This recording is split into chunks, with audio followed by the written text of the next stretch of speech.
don't know where to start on your journey to financial freedom, but you don't even feel like you have the time to stop and learn because you're so busy, but you can't afford to postpone this any longer, the Inner Circle Live is created for you. When you come to this event, you're going to learn what the biggest obstacle standing in your way is to becoming financially free. We're going to show you how to take that active income that you've been working on for so long and turn it into passive income, and how to do that in your sleep. Go right now to wealthwithoutwallstreet.com/live. And don't forget the promo code podcast to get your discount today. If you've been sitting on the sidelines in 2023 because you got scared, maybe you got it handed to you a little bit like we did. Today's podcast, we're going to share with you some momentum movers, some accountability to growing your passive income at least 25% in 2024. Now, technically, Stallion, we can't help them grow their own passive income 25%, but we're going to talk about how we're going to do it and the things that we messed up. That's right. Well, and let me be honest, I was vying for 24% increase in 2024 just to make it simple, but I'm okay if we round it up. I'm good. Like, let's go for 25. Well, the key here is that we have to learn how to become a better investor. And we made some mistakes this past year, bro. I'm just looking back at some of the things that we did not do, and the things that we did do, right? Here's a couple of things that we did that did not result. Like, we did a JV deal, right, in the land space that has produced to date no income. Yeah, that would be no income coming back towards us. Yeah. We bought some cars and did the Turo deal. And for me, I had no income. Now, hey, lesson learned. I didn't buy a car. I just gave my existing car over to an operator who has produced some income. We're going to cover that today. So I also, you and I we bought an ice maker, like not one that goes in your house, but one of those huge things that spits out bags of ice. And right now it's produced no income because we still don't even have it in front of a store yet. It's like we're still trying to search for a location. Maybe not a great idea. Yeah, location is important, by the way. Ice has to be where people want to buy ice. Yeah. Another thing that we that we did that didn't work out so well is that we took crypto that we had been making in the last 3 or 4 years, and we put it into BlockFi that went bankrupt. That didn't work out so well. I do not recommend. We also, against our better judgment, invested in a deal that ended up becoming, I think it was always a Ponzi scheme. It was a fraud, a sham. And by the way, just so you know, at the end of 2022, we made that investment thinking that was going to add almost $80,000 to our income for our passive income report. And instead, we lost all that money and went backwards. So I think that's a lesson learned. We lost momentum, right? We lost probably, I think a part of that process is the thing I think we did well, maybe, is that we were actually just stacking cash. We bought 3 insurance policies, but I mean, it didn't produce a passive income for us. Well, but here's the deal, Russ. I don't want you to poo-poo that idea, because you're listening right now from wherever you're at, and you may have been stuck in the same kind of thought process that Russ and I were. I'm not really sure where to invest. I'm kind of waiting to see what the market's going to bring. All these interest rates are going crazy. Like, I don't know what to do, so I just sit on cash. But what we chose to do, Russ, I think this is a big win, is we looked for ways to put our cash in the best location while we waited. And for us, that was buying existing insurance policies that are already very profitable on their own. So I don't think you should poo-poo that. Well, I get that. But I want to see some movement, man. Like, if you're watching this on YouTube right now, you can see that we're sharing our passive income report. And this is looking back at November of 2023. And we put, almost 39,000 on the board, but that's just, if we're looking at where we're tracking right now, so far in 2023, we've done 537,000 net income in our passive income operations. And at this pace, we will have about a 5.5% growth over 2022. I want to talk about how do we go from 5% growth this year to 25% in 2024. If you're interested in some of the things that we're doing, some of the ideas and things and frameworks that you might be able to apply in your world, stay with us as we jump into it right now.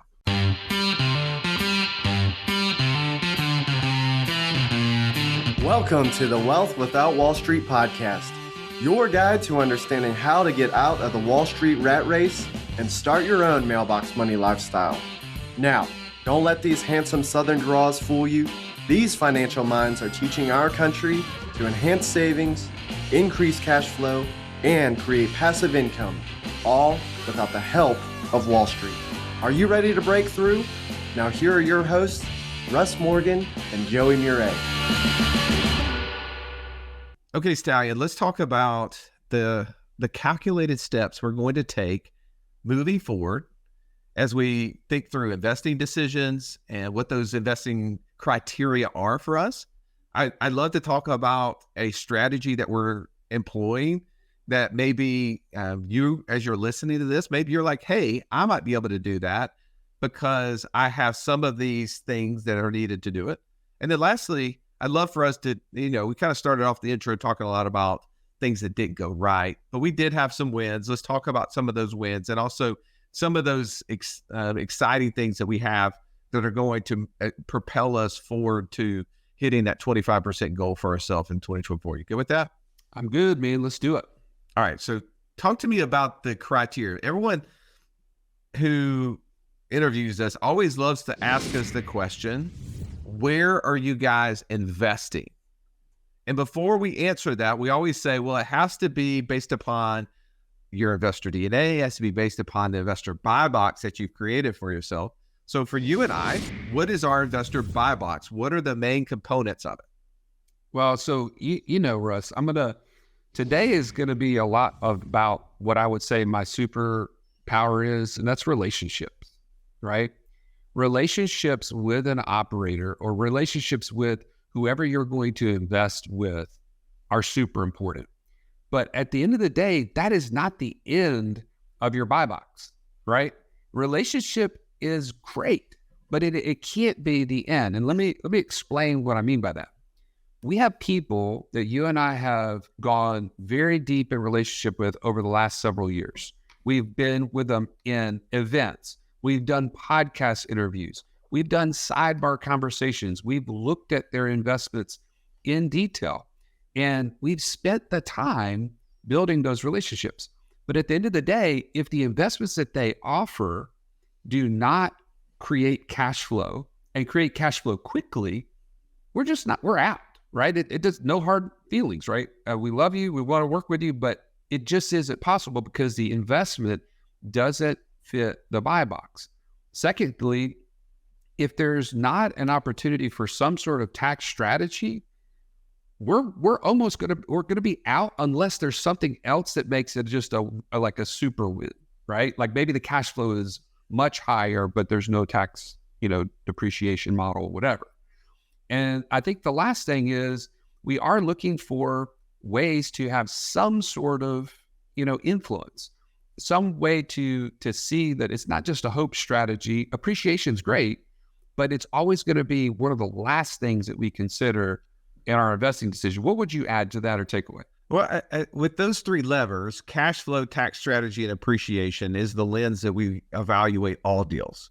And the relationship is the accelerator to those three, right? With no relationship, it makes it really hard for us to get involved. Relationships are good because it gives us confidence, or bad because it gives us false confidence. That's right. true. I would say 100%. some of the deals that we've lost money in was because we had relationships. But I do buy into the premise that if you're in a good deal with a bad partner, it's still going to be a bad deal. If you're in a bad deal with a good partner, you'll figure it out. So that's where relationships for me make sense, but making sure that it's deeper. I'm just not too invested in a relationship. It's not like that girlfriend or the the girlfriend you thought you had, Joey, who lived out of town when you were in high school that you were telling all your friends about. Like in your head, she was real, but to all your friends, they were like, yeah, it's not really a real thing, man. So like, we got to be careful that it's actually a real deal and it's just not a one-sided. Bro, I mean, who have you been talking to? Like, we didn't even know each other in high school. I mean, come on. I know, I'm just busting you up, but everybody knows what we're talking about, right? Like, we just got to make sure that we've got that down. So let's talk about, from a cash flow perspective, why is it so important for you that if it doesn't cash flow in the first X period of time? Well, first, what is your criteria? How long are you willing to give it before it cash flows, before you say, hey, that's not the investment I would make? Well, I'll say this. I think the longest that I have considered, and to be honest, I feel like I was making a poor choice in this matter, was almost 9 months, right? If it's beyond 9 months before we start to cash flow, to be honest, there's too much. Usually what that means is there's too much of a speculation to the cash flow to begin with, right? That means that whatever the asset that I'm purchasing or the investment group is purchasing has to be stabilized, either from increasing the rents, doing tons of renovations, whatever the case may be. And to me, that just leaves a variable that everybody has the intention of being a positive thing, but I would rather buy something that already has proven cash flow. And if it has a dip for a little bit, that's great, but at least have some sort of cash flow. I would say within the first quarter to 6 months is what I'm targeting. What about you? Well, let me play devil's advocate in this deal, right? This is me thinking out loud on this. But Joey, if you're doing that, that only means that you're coming in at the end of the game, right? Because every business has a ramp-up period. Every business requires a time frame for it to stabilize. Doesn't matter how great it is, right? Name me a business that immediately starts cash flowing outside of the treasury printing presses, right? They all have a startup phase. So if you're only getting in deals that are going to produce cash flow immediately, you're getting in the deal at the end, meaning there's going to probably be very little, if any, appreciation opportunity for you. No upside because it's been given to somebody else. Or B, you're probably going to get a much reduced return because you are taking very little risk to get the deal. How would you respond to that? What I would say is, first of all, as you get exposure to deals, there are plenty of deals out there that have some element of cash flow to them today that have a massive upside, that have like the ability for that. So that is a narrow focus for me. But I feel like that there is, and maybe it's just because my investor DNA is that S profile, like a steady, I like some consistency. If it doesn't already have cash flow of some sort, to me, that it doesn't create that position that I want to be in. I want to start to see that money trickling back, even at a small rate, so that I know that it's being properly managed and that it can then continue to increase from there. Well, I'm happy to be a part of the growth, but I also want to know that the asset is not like, I'm just not your guy that's going to go and do a flip deal. Like that to me doesn't. Yeah, but a flip deal, it doesn't have to be a flip deal. I mean, there's a lot of different, they're in the multifamily space example, right? Like a lot of deals where they're going to go acquire, it's going to take 6 to 9 months for them to maybe even close on the deal. And then once they close on it, they're going to take the capital that they've raised in order to renovate units, try to juice up occupancy. I mean, like, you see what I'm saying? Like, there's a lot of investments that we can get into. You do a car wash deal, you do a self-storage, you do a mobile home park. I mean, you're in the oil and gas space, maybe the industrial space. I mean, there's so many different spaces. Depending on when you're getting into the deal, they're raising capital. It's not like they close on the deal immediately. There's a ramp up period. So either you're getting in at the very end and they're like, okay, we need an extra, X dollars, and we're going to let these guys in because somebody had to be on the front end. So you're saying you're not going to be a front end person in order to do that. Or they're going to say, hey, we're going to go ahead and go buy a cash flowing property. This person that is exiting, we're going to pay a premium to get it. And because of that, the returns are going to be a little bit lower. Am I hearing you saying that's the deals that you're okay with taking a less return just to go ahead and get cash flow from the beginning? Yeah. And I would say this, there are definitely some deals that, so it would be a smaller percentage of the portfolio in my mind that I'm willing to allow that business model to play out over a longer period of time. But the vast majority of things I want to invest in are going to have some element of cash flow today. To be honest, there's way too many deals out there that meet that criteria. So I don't feel like I need to take the risk of the future speculative kind of, hey, this is going to work out if all these things play out. I'd rather pass on those deals or put a very small percentage of what I'm going to invest in those. So I would say, though, I think that is one of the reasons why our passive income did not grow as much, is because we've held to those standards.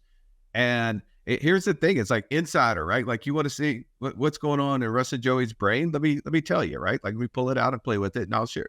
Ooh, take my brain out of my head. You know, you're with me. Sorry about that. Earmuffs. I should have given earmuffs there. All right.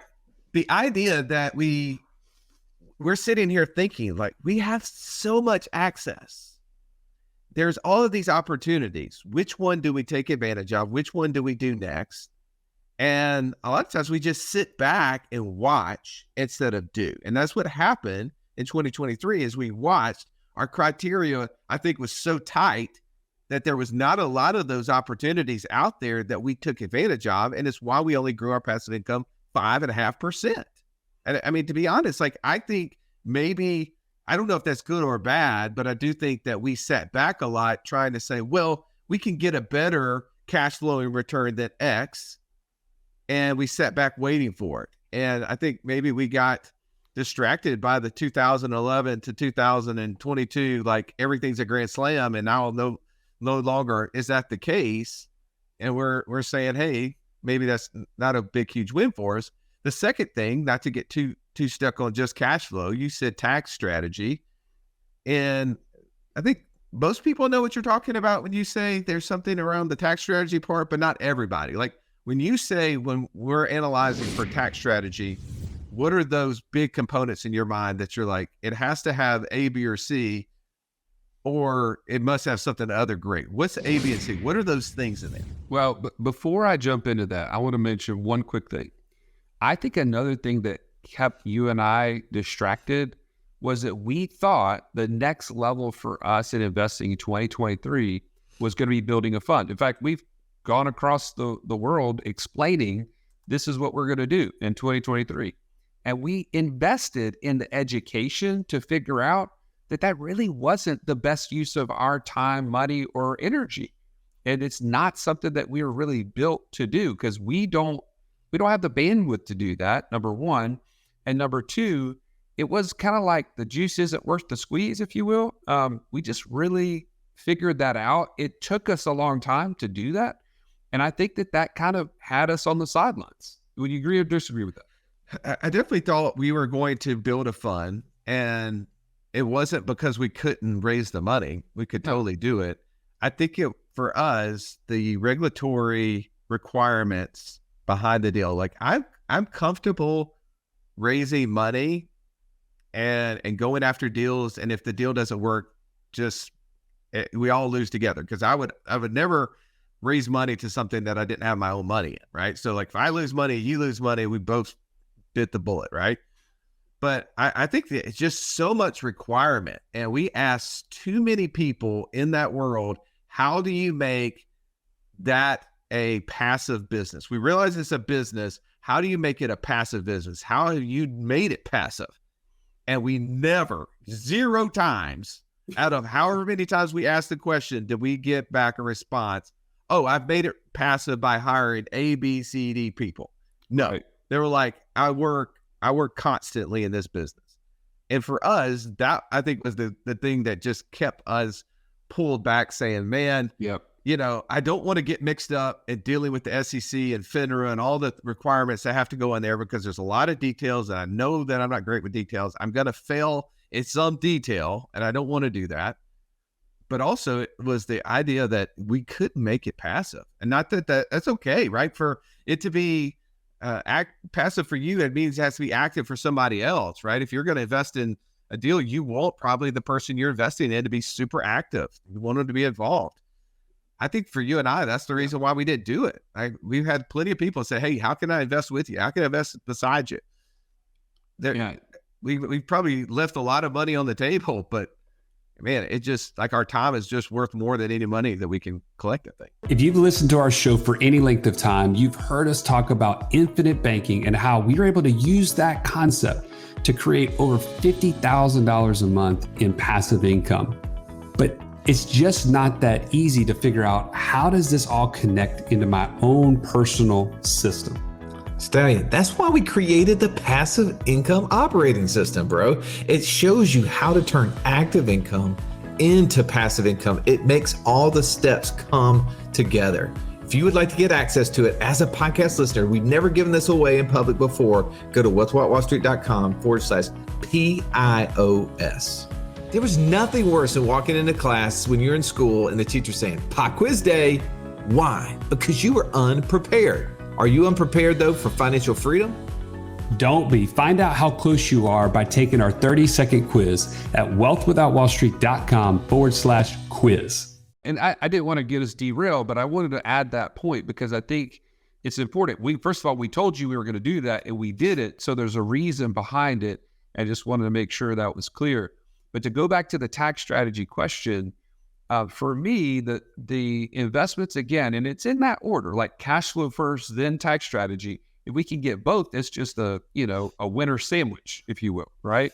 Is that a thing? Can I call it that? You did. I love for, like, in the multifamily space, when people start doing these studies that allow us to take all of the depreciation in year one or maximize the depreciation in year one, the cost segregation analysis that they're done, that's an important piece. If I'm going to invest in one of those type of deals and that's not being done, I'm going to, first of all, question why.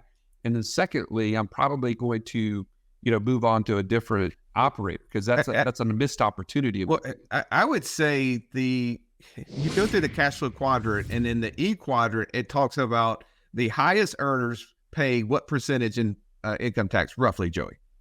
40%. Okay. And then you move down into the S Quadrant, the self-employed people. The highest earners pay how much? And like it's 50 or 60%. Right. Now, if you go over to the B Quadrant, right, people who are working out of corporations, what's the highest earners in that category pay? Roughly 20%, I think. Yeah.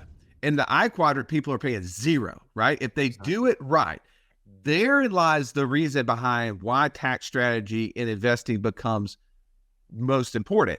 If we can start getting the investments to produce passive income to us, getting cash flow from them, and we can reduce or eliminate or offset a portion or all of our active incomes that we have, now we actually work in the most efficient manner where we actually have more money to invest, creating more passive income streams. Eventually, if you're 100% in the I Quadrant, you don't have to take any of that money. You could just borrow against it, right? Go get a line of credit against it. It's a loan. You never have to pay taxes. That's why they say they pay zero in taxes. It's because they end up never touching the assets.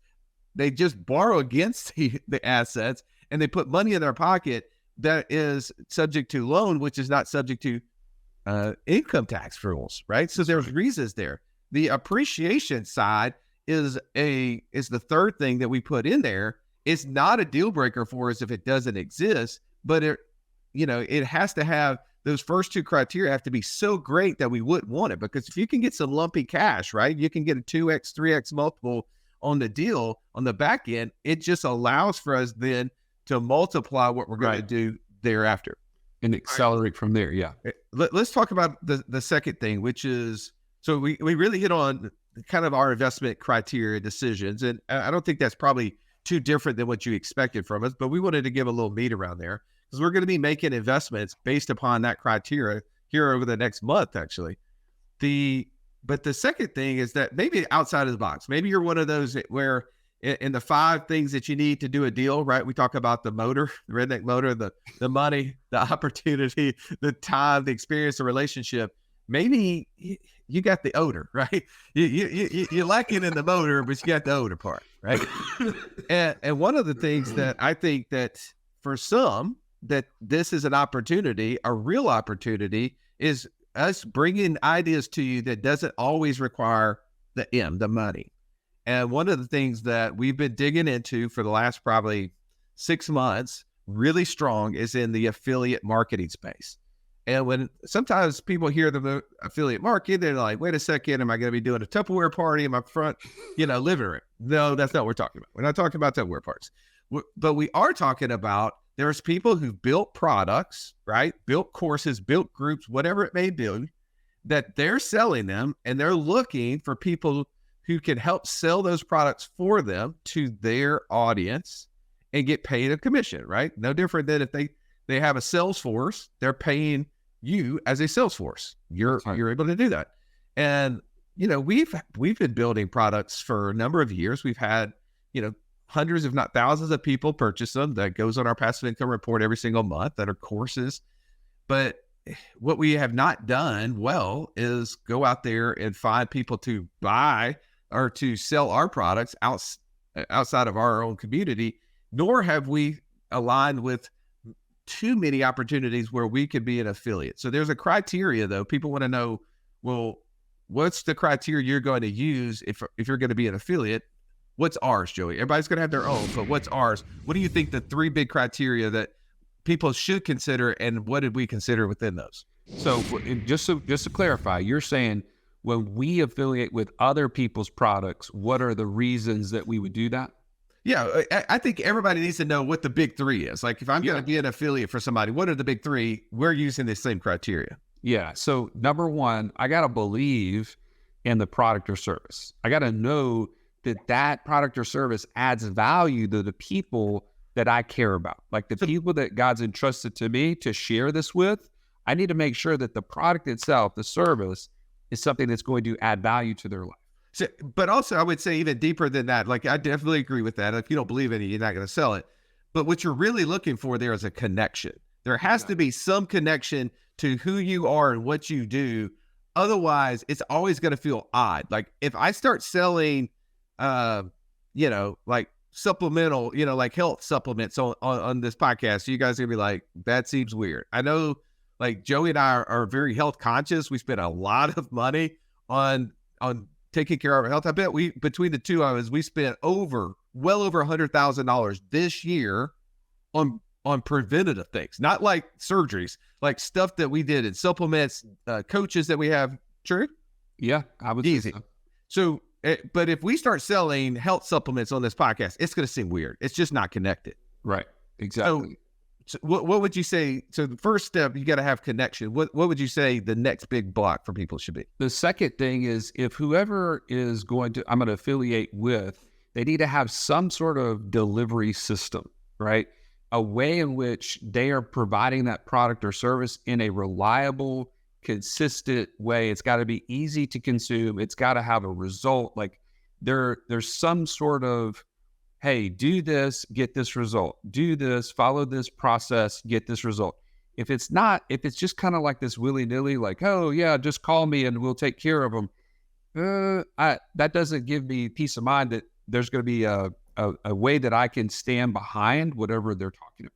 So some sort of repeatable process, whether, and there's all sort of, like, if you start looking for places that you might affiliate with, look and ask questions like, hey, where does your course or group lie? Does it sit on, Teachable or Udemy or Thinkific or Mighty Networks, right? Is there some sort of delivery system that you've already pulled it together and I can connect to it? So do I have a connection to the product, and what does the delivery process system look like? What would you say the third thing is? I think the last thing is there needs to be some sort of way to track the actual referral itself or that relationship. So if I'm going to be an affiliate and you say, hey, I'll just let you know if someone ever contacts us. Yeah, that's interesting, but it's just not, it's got to be reliable, right? It's got to be some way that I know that people are connecting with that brand or that person, and that they are then going to actually be giving credit to whoever has referred them. So that to me is important. Well, a reliable schedule, right? Like a detailed statement that's being presented. So what I would say is that if you're going to be an affiliate of somebody, have them show you an example of what one of their other affiliates is receiving. Like, yeah, or a dashboard or something. Yeah, like show me the dashboard. Hey, go ahead and, you can, block off the names, right? I don't need to see anybody's names, but show me an example of what your other affiliates are receiving, to know that they just didn't start it, because you don't necessarily want to be the guinea pig. Otherwise, it may not work out well. So if you're looking to become an affiliate, what's the opportunity, Joey? What do you expect us in 2024 to create as far as passive income? What is your goal for us? As far as what we're going to produce through affiliate income? Yeah. I think we can go past $1 million this year. There you go.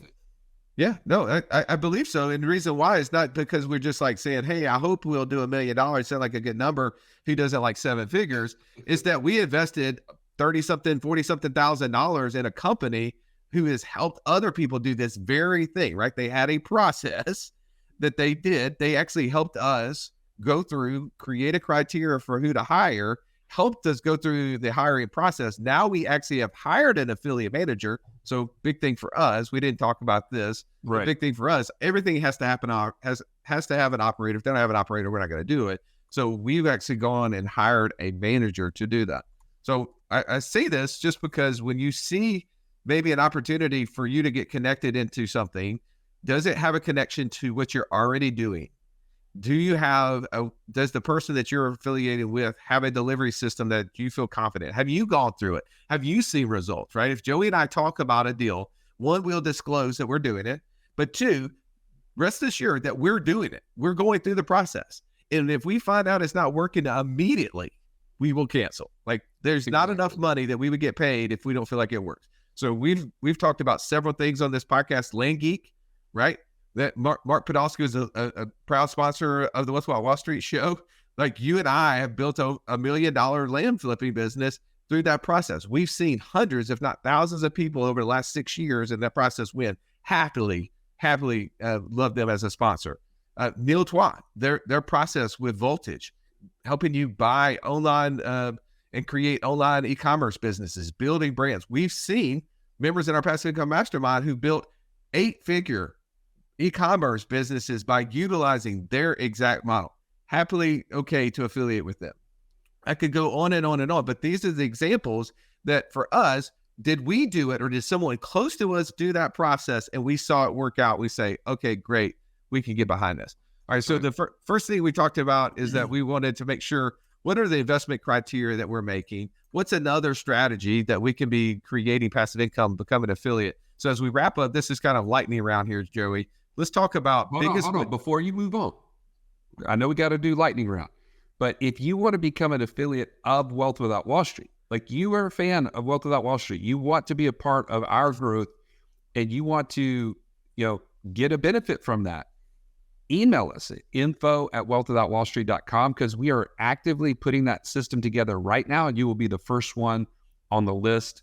Reach out to us so we can see if you'd be a good fit. So info@wealthwithoutwallstreet.com. Just put affiliate in the subject line. So keep going, Russ. Sorry. All right. I love the plug, man. Shameless plug. You know that my low C wants to go fast. All right. Biggest win in 2023. For me, it was finding an operator for 100unicorns.com to get Amazon business started. And man, we're about to hit the ground running in 2024. Look out. Russ is going to be shamed so hard in 2024. You're not going to want to miss that. And the second thing is we exited our short-term rental business. That to me was a huge win. We got to a point we said, we're not going to continue to grow from this unless we put in way more time, way more money, way more energy. And we were the bottleneck keeping it from growing. And we were able to hand that to our operator and still continue to get paid on that through a loan. Man, that to me is a huge win. What about you? Tribe, I'm never shocked that Joey puts 100 unicorns in front of something that was a 6-figure exit, that he is so deluded in his vision for these stupid unicorns. Oh my Dude, goodness. you want to see a 6-figure exit? I'll show you a 7-figure exit. Okay. The Just biggest keep- win keep should waiting. have been you selling that thing 3 years ago, but okay. All right. for me, biggest win I think is figuring out all the things that we didn't want to do. To be honest, like there's so many things that we should have avoided starting in 2023, but there's a lot of things that we could have started that would have been a bigger disaster. I know that I'm not going to start any more businesses for my kids. They're going to have to start them. I had breakfast with one of them today, said, hey, where you at on buying that, getting me the business that we need to buy online. Oh, yeah, done that? Okay, never mind. I know I could go buy that business tomorrow. I could do it. But the problem is that then it's my thing. It's not their thing. I tried that with the short-term rental business, didn't work. I tried that with the Turo business, didn't work. I'm not going into that process. So biggest win for me is figuring out all the things that I don't want to do because I like to do everything. So that was a huge win for me. All right, now let's talk about most excited in 2024 as we wrap up.